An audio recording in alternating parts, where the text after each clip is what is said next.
India पर नजर डालते हैं। निफ्टी 50 का टॉप गेनर है आज के ट्रेडिंग सेशन में।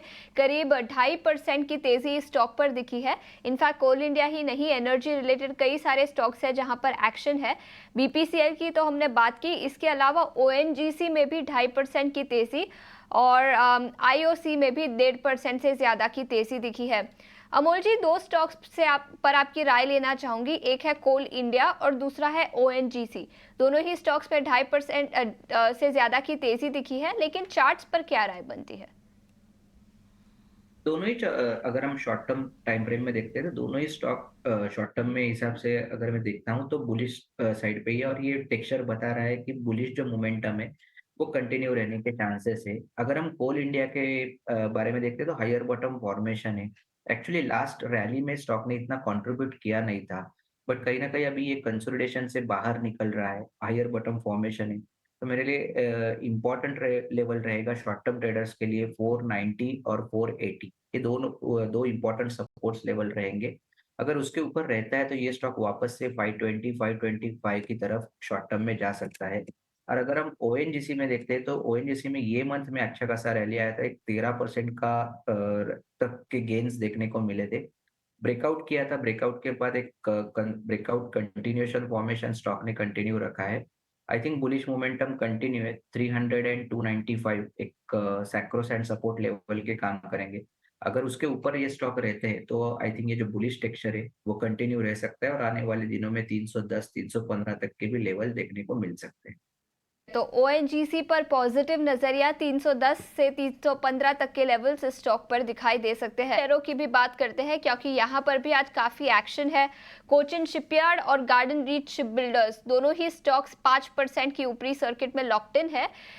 दोनों ही शेयर पर आदित्य, आप ही से पूछना चाहूंगी, रेलवे शेयरों में तो आपने कहा फ्रेश पोजीशंस की सलाह नहीं देंगे, क्या डिफेंस में भी यही सलाह रहेगी? सिलेक्टिव प्ले रहेगा। अशेषा, मुझे लग रहा है कि जैसे कि मजगांव डॉक की अगर हम बात कर ले तो मुझे लग रहा है कि यहाँ पे फ्रेश एंट्री अगेन अवॉइड करना चाहिए। बहुत स्क्यूड है, risk to reward again favourable नहीं है, ओवरबॉट है। ये सारे स्टॉक्स, अगर इनमें से मुझे कोई एक स्टॉक पिक करना हो between Mazagon dock, Cochin shipyard, Paras defence, तो मे बी कोचिन शिपयार्ड में अभी भी मोमेंटम है।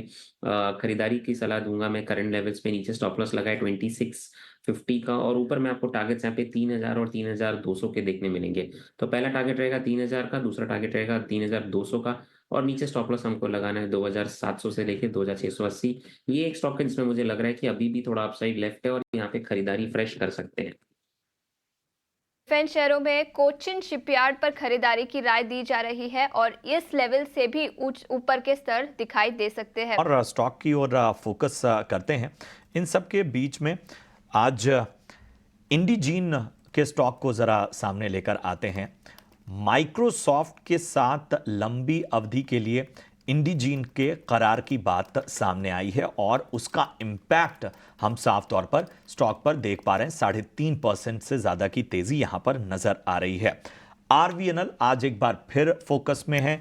हमने आपको बताया था कि किस तरह से लगातार ऑर्डर मिलने की वजह से वहां पर एक बेहतर ट्रेंड नजर आ रहा है। तो क्या जिनके पास पहले से है अब उन्हें मुनाफा वसूली का समय है, या आगे और बेहतर ट्रेंड नजर आ सकते हैं? आदित्य, मैं आपके पास ही आना चाहूंगा। आरवीएनएल और इसके साथ ही जरा बताइए इंडिजीन, इन दोनों पर आपका नजरिया क्या बन रहा है? प्रशांत, पहले हम आरबीएनएल की बात कर लेते हैं, और आरबीएनएल के साथ साथ यहाँ पे इरडा और रेलटेल, ये सब हम एनालाइज कर सकते हैं। और लगातार इसमें एक अपमूव आता है, आते जा रहे हैं। हम देख रहे हैं एक छोटा प्रॉफिट बुकिंग आता है, उसके बाद वापस एक नया हाई बनाता है। आरबीएनएल अपने नए ऑल टाइम हाइस के पास ट्रेड कर रहा है। डेफिनेटली फ्रेश एंट्री इस लेवल्स पे रेकमेंड नहीं करूंगा मैं, क्योंकि रिस्क टू रिवॉर्ड फेवरेबल नहीं है। नीचे सपोर्ट 550 का और ऊपर में लक्ष्य यहाँ पे 700 का आता है, तो रिस्क टू रिवॉर्ड के लिहाज से फेवरेबल नहीं है। अगर आपके पास ऑलरेडी है स्टॉक तो डेफिनेटली बने रहे, क्योंकि मोमेंटम अभी तक भी लूज नहीं हुआ, अभी तक भी मोमेंटम है। तो बने रहे। नीचे स्टॉप लॉस आपको लगाना है, trail stop loss between 550 to 600, और पहला टारगेट यहाँ पे 700 का होगा। अगर हम इरडा की बात कर ले तो वो भी कुछ 7% 8% तेज है, और मुझे लग रहा है कि यहाँ पे भी मोमेंटम जो है अपसाइड वो कंटिन्यू हो रहा है। 300 लेवल्स तक टेस्ट कर सकता है स्टॉक, और नीचे में सपोर्ट है 250 का। अगेन यहाँ पे भी मैं फ्रेश एंट्री पॉइंट लेने की नहीं सलाह दूंगा। तो ये दोनों ही स्टॉक्स में और फाइनली अगर हम टेक्स रेल की बात कर ले जो कि 4-5% ऊपर है, उसमें भी एक ₹300 का लक्ष्य आता है। तो ये पूरा जो स्पेस है रेलवे का, इसमें सजेस्ट करूँगा मैं कि फ्रेश एंट्री की लेवल्स नहीं है, ये करेक्शन पे एंट्री देके अगर आपके पास है ऑलरेडी तो आप बने रहें। अब हम बात कर लेते हैं इंडिजीन की। तो स्टॉक ने एक अच्छा मोमेंटम बिल्डअप दिखाया है हमको और आज अच्छे वॉल्यूम्स पे ट्रेड कर रहा है स्टॉक।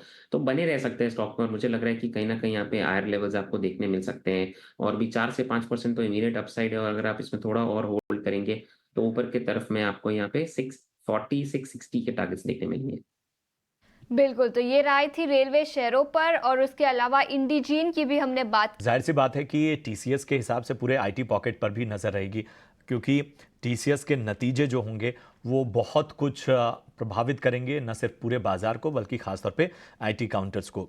अमोल आप हमारे साथ, माफ़ कीजिएगा, अमोल हमारे साथ नहीं है, राजेश और आदित्य हमारे साथ हैं। आदित्य, मैं आपके पास आना चाहूँगा।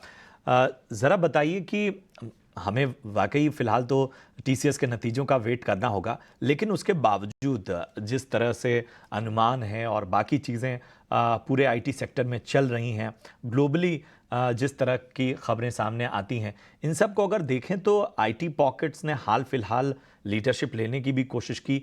ये सारे सेंटिमेंट किस ओर ले जाते हैं, ख़ासतौर पे आईटी सेक्टर में?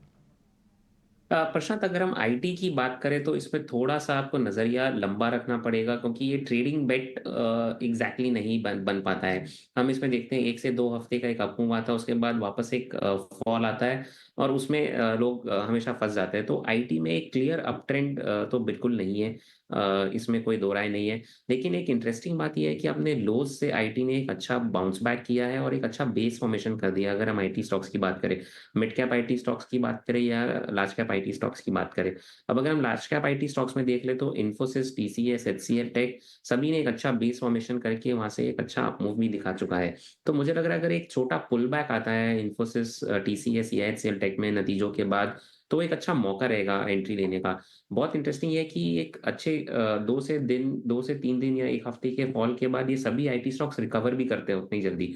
तो ये अगर कुछ भी हमें फॉल देखने मिलते हैं लार्ज कैप आईटी स्टॉक्स में नतीजों के बाद, तो वो एक अपॉर्च्युनिटी रहेगा फ्रेश लॉन्ग पोजीशन लेने का आईटी स्टॉक्स में। और मुझे लग रहा है आने वाले दिनों में आपको ये एक ब्रेकआउट आता हुआ ज़रूर दिखेगा आईटी स्टॉक्स में और वो अपवर्ड मोमेंटम कंटिन्यू होगा। अब अगर हम मिड कैप आईटी स्टॉक्स की बात कर लें तो इसमें पर्सिस्टेंट सिस्टम्स, कोफोर्ज और बिरला सॉफ्ट तीनों ही स्टॉक्स ने एक अच्छा रिकवरी दिखाई। इनफैक्ट पर्सिस्टेंट सिस्टम्स अपने नए ऑल टाइम हाईज़ के ऊपर ट्रेड कर रहा है। तो मुझे लग रहा है ज़्यादा अपमूव हमें मिड कैप आईटी स्पेस में देखने मिलेगा और उसके बाद definitely large cap IT space में भी वो अपमूव आएगा। बट येस, अगर कोई भी फॉल आता है तो उसको अपॉर्च्युनिटी के जैसे यूज़ करें लॉन्ग पोज़ीशन बनाने के लिए आईटी स्टॉक्स में। ठीक है, तो थोड़ा नज़रिया आपको लंबी अवधि का रखना पड़ेगा, जिस तरह के ट्रेंड्स हाल फिलहाल नज़र आए हैं आईटी सेक्टर में और जो तमाम बातें इशारा कर रही हैं बाजार की ओर से, उसमें आपको लॉन्ग टर्म का नज़रिया यहाँ पर बनाए रखने होंगे।